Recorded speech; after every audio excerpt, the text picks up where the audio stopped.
Hola a todos, ¿cómo están? Bienvenidos a un nuevo episodio de nuestro video podcast. ¿Y tú, cómo estás? Yo soy Beatriz Canesa y como siempre me acompaña Sandy Garcés Coloma y hoy vamos a hablar sobre el TDAH, de la distracción al éxito académico. Para ello tenemos como invitada a Lureli Rebasa Lázaro.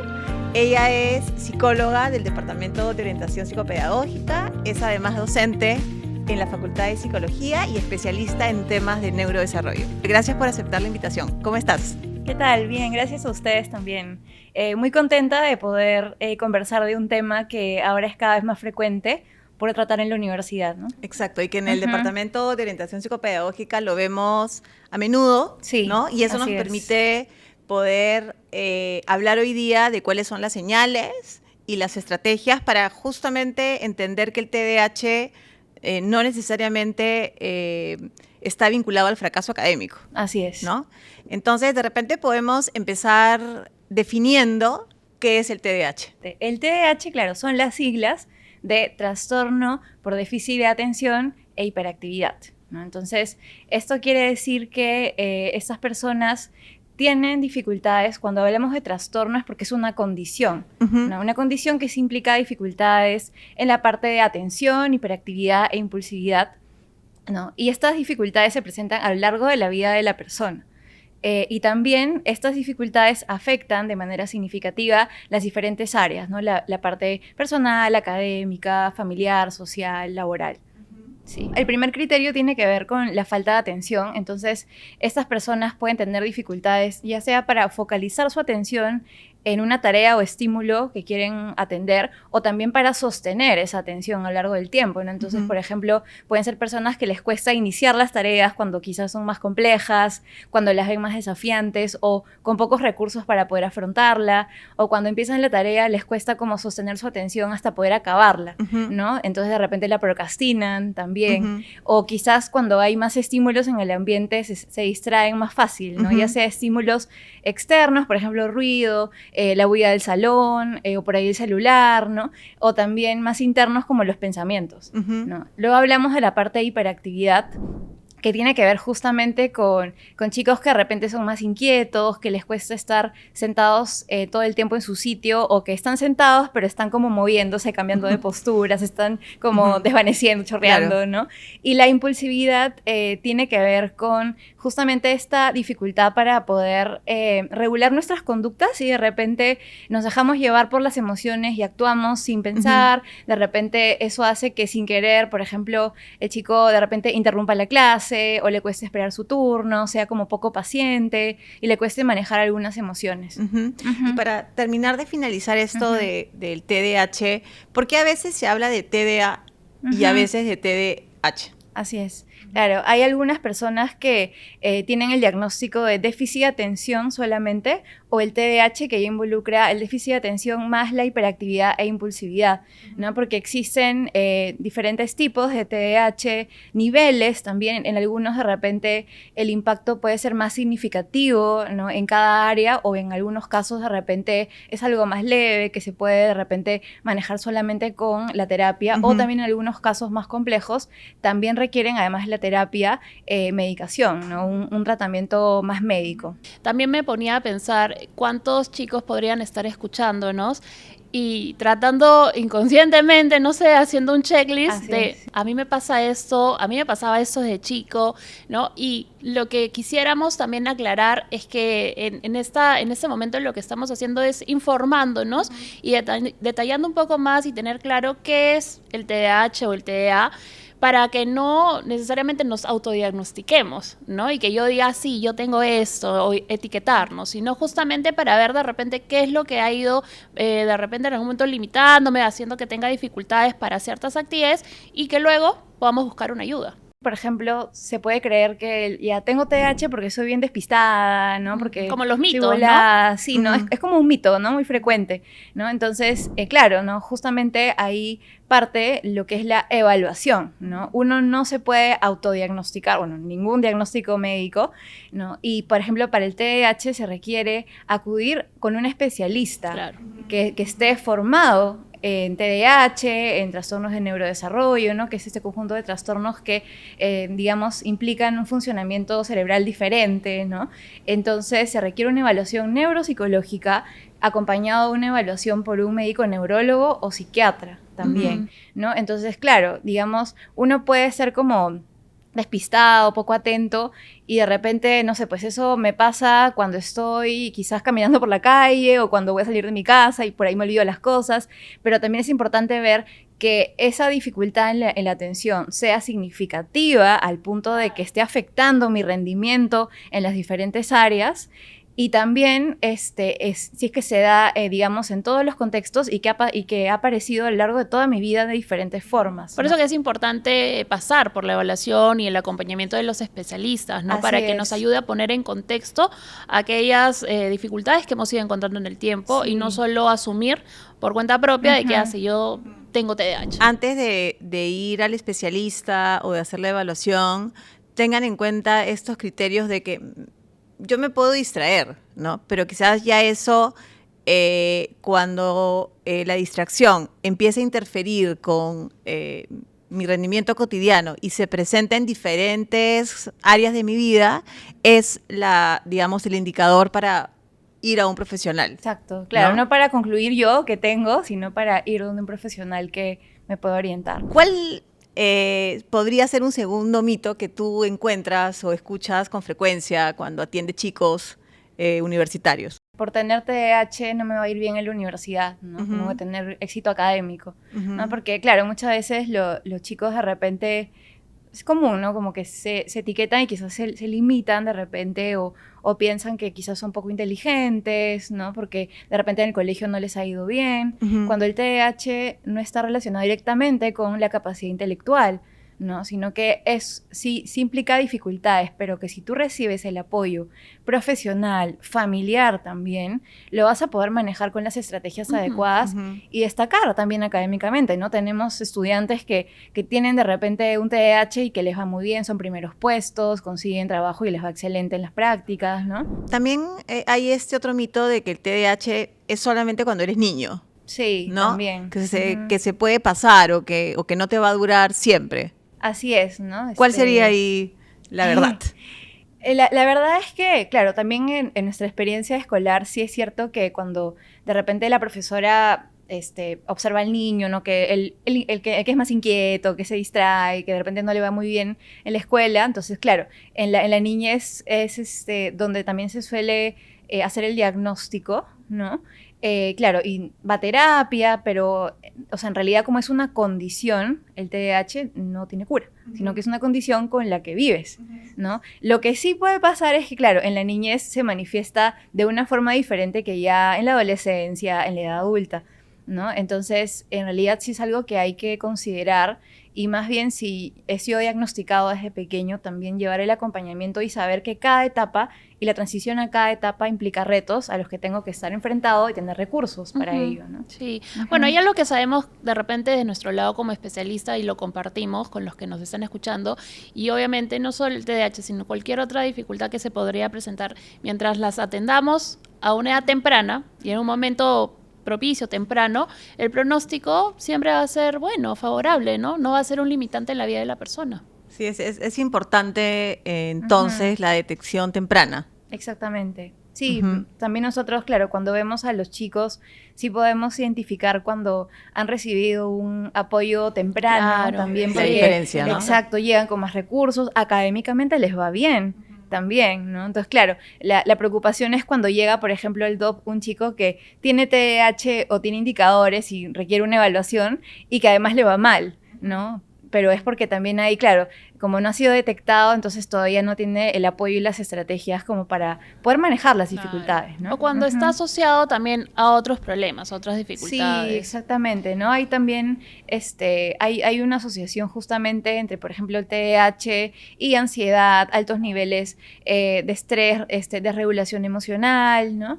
Entonces, que claro, si es que tampoco es tratada la parte emocional, también obviamente va a implicar dificultades, ¿no? Va a interferir en algún momento en esa etapa, ¿no? De vida universitaria, por los retos. Así es, tal cual, ¿no? Porque, claro, y si por ejemplo le agregamos, ¿no? Temas de hábitos, ¿no? De repente chicos que por ahí por su distracción, por no haber trabajado estrategias de organización. Por ejemplo, tampoco organizan a qué hora van a dormir, a qué hora van a comer, si hacen actividad física.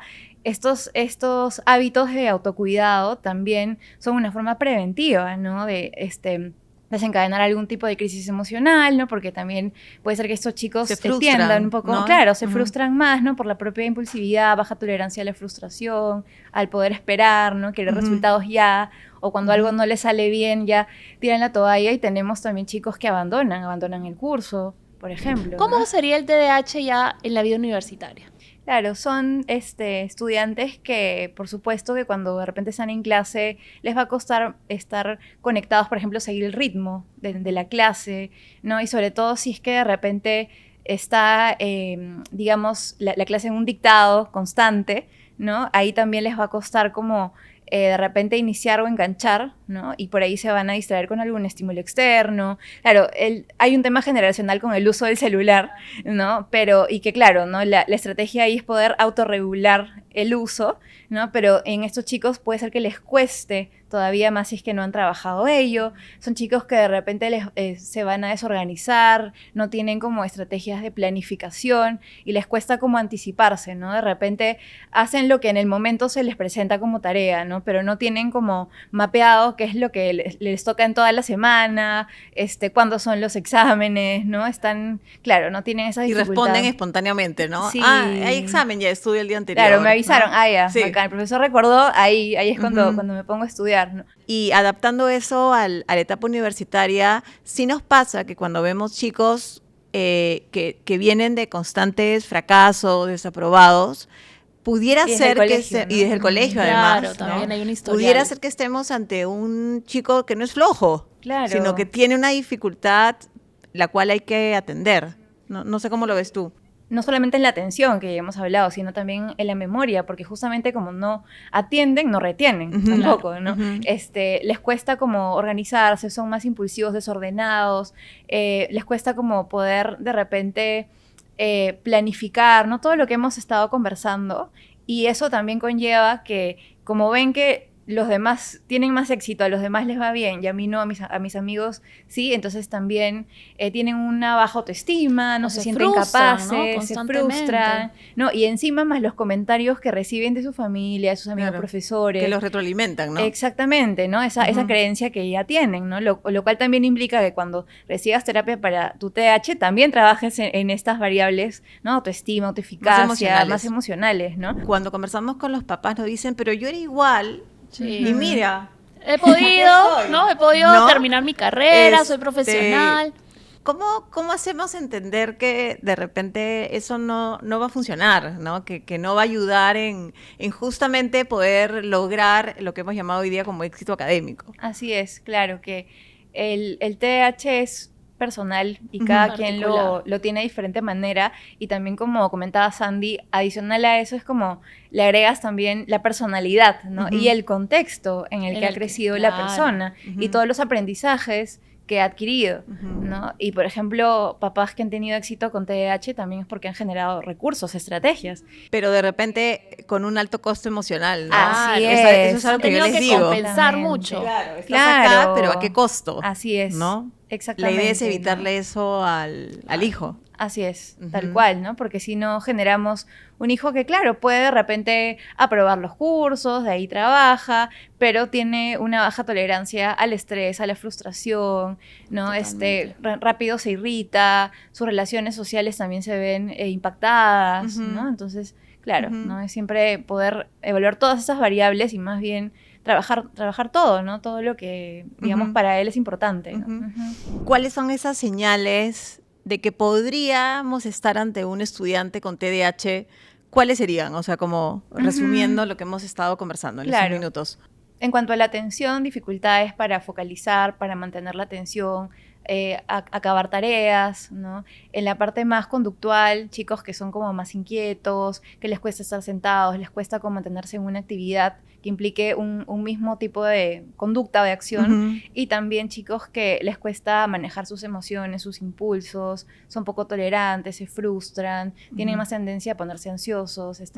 Sí, ¿no? ¿Qué estrategias podrían poner en marcha para justamente apoyarse en ello y tener un mejor rendimiento en la universidad? Sí, yo diría que primero, dado que hemos hablado de que además es todo un espectro y un conjunto de indicadores y que no todos tienen todo, creo que es importante que el estudiante reconozca cuáles son estas dificultades o retos que está enfrentando en la etapa universitaria dado el TDAH, ¿no? Entonces puede hacer incluso una lista, ¿no? Ya, estos son todos mis retos, mis dificultades, y también al lado un poco qué es lo que de repente tengo ya como estrategia, porque creo que es muy importante en general siempre empoderar a los chicos de, ok, tú ya has venido, hay cosas que has hecho que te han funcionado, claro. Entonces parte de ahí también, parte de ahí para también un poco empoderarlos y mejorar en el tema de la autoestima que también hemos hablado, ¿no? Entonces ya, haz tu lista, escribe al costado, ¿no? De repente todo aquello que te es difícil, que es un reto para ti por el TDAH, y al lado, ok, ¿qué crees que de repente podrías empezar a aplicar,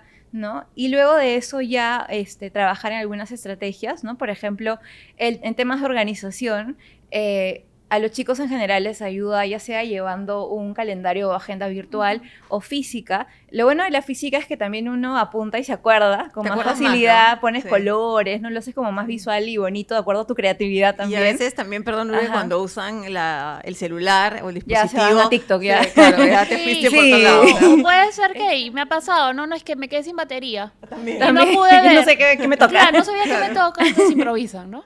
Exactamente, ¿no? Que de repente puede ser complementario, porque igual la ventaja del celular es que te manda alarmas, recordatorios, ¿no? Que también podría ser complemento de, ¿no? Y también acompañar, por ejemplo, ya sea el celular o la laptop, también de recursos, apps como Trello, como Notion, que son los que más usan los chicos, para un poco organizarse, ¿no? También a muchos, por ejemplo, les funciona las notas de celular para apuntar todos los pendientes que tienes, ¿no? Es bueno que de repente uno se cree el hábito de, no sé, todos los domingos, después del almuerzo, voy a anotar todos los pendientes que tengo, ¿no?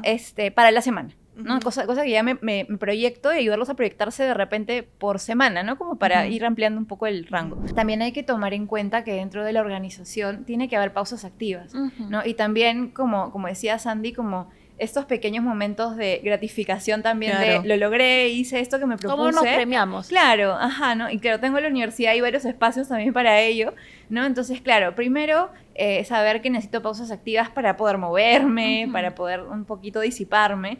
Y, por ejemplo, en cuanto a pausas activas, también es importante que si yo he estado en un ambiente de estudio específico, que mi pausa activa, si son, o sea, también 5 o 10 minutos, o sea, planificadas igual, sean de repente en otro espacio, ¿no? Diferente para un poco, a lo que hemos estado haciendo. Claro, tomar no aire, coger el despejarme. celular de repente como pausa activa. Exactamente, que me quedo ahí sentada, o sea, sigo sentada, claro, ¿no? Como también digo los chicos, porque claro, o sea requieres estirarte, pararte, caminar, o sea, cambiar de posición. Una actividad diferente. También ayuda a bajar la tensión y también el estrés. Totalmente.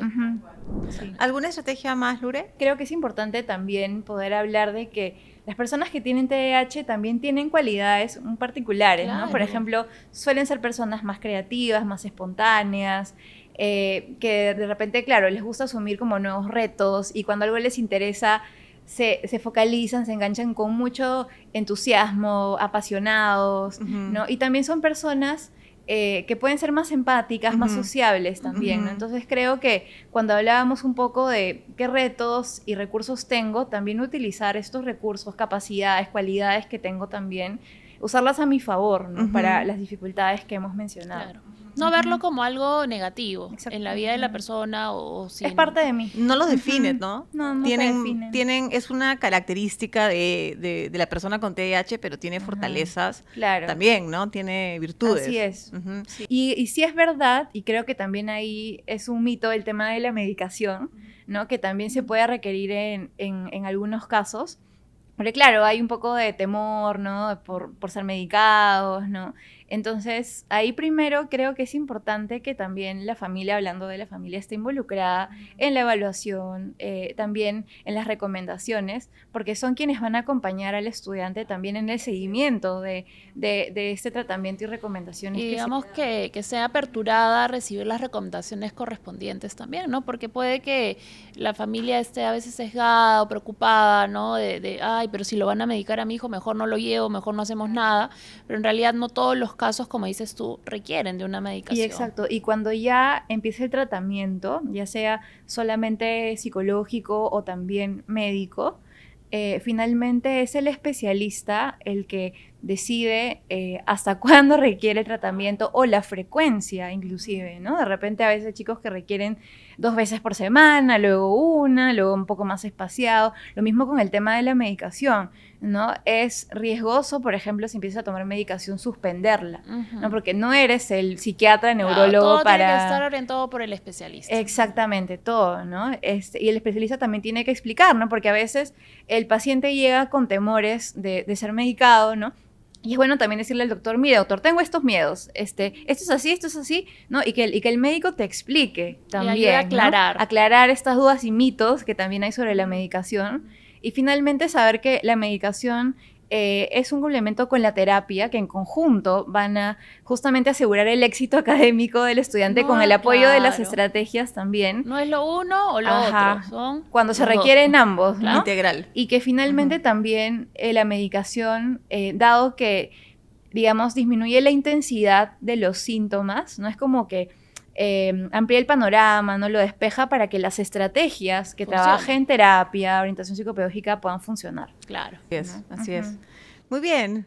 Bueno, creo que la información está clarísima. Tenemos bastante. Hemos conversado bastante sobre el TDAH y hemos concluido que en realidad no es ningún impedimento para lograr las metas que cada uno puede proponerse. Los invitamos a encontrarnos en YouTube y a seguirnos en nuestras redes sociales. Nos vemos en un siguiente episodio. Gracias, Lure. Cuídense. Chao. Nos vemos. Chao, chao.